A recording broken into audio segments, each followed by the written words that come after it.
आज हम देश के सामने एक बहुत बड़ा प्रश्न लेकर आए हैं और वो ये है कि हमारे देश में हिंदुओं की जाति तो बात बात पर पूछी जाती है, लेकिन हिंदुओं की तरह मुसलमानों की जाति क्यों नहीं पूछी जाती। हमारे देश में विपक्षी नेताओं ने हिंदुओं को अलग अलग जातियों के वोट बैंक में बांटकर दशकों तक चुनाव में इसका पूरा फायदा उठाया है, लेकिन वही नेता देश के 20 करोड़ मुसलमानों से कभी उनकी जाति नहीं पूछते, बल्कि उन्हें धर्म के नाम पर हमेशा एकजुट रखना चाहते हैं। आज एक बड़ा सवाल यह भी है कि अगर मुसलमान धर्म के नाम पर एकजुट होकर एक खास विचारधारा को मानते हुए भारत की राजनीति में आगे बढ़ सकते हैं, तो क्या हिंदू भी धर्म के नाम पर मुसलमानों की तरह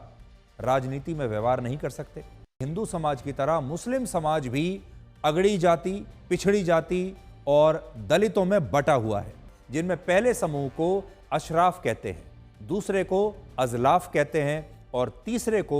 अरजाल कहते हैं।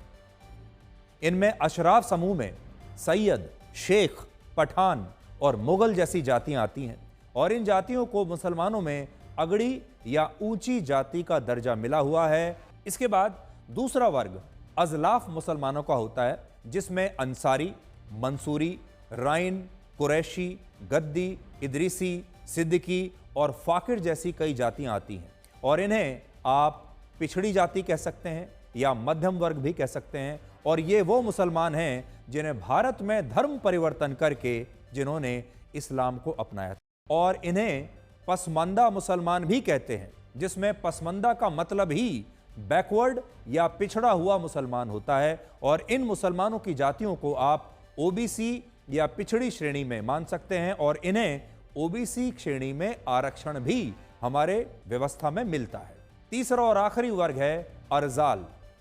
और अरजाल समूह के जो मुसलमान होते हैं इनमें कौन है? इनमें हलाल खोर, हवारी और रज़ाक जैसी जातियां शामिल हैं और इन्हें मुसलमानों में दलितों जैसी जातियां आप मान सकते हैं। यानी ये मुसलमानों की सबसे पिछड़ी जातियां हैं जिनके साथ जातियों के आधार पर काफ़ी भेदभाव होता है। लेकिन हैरानी की बात यह है कि इसके बारे में कभी बात नहीं होती और यही कारण है कि मुस्लिम बाहुल इलाकों में बीजेपी का जीतना लगभग नामुमकिन माना जाता है, लेकिन कई हिंदू बाहुल इलाकों में भी बीजेपी अक्सर हार जाती है।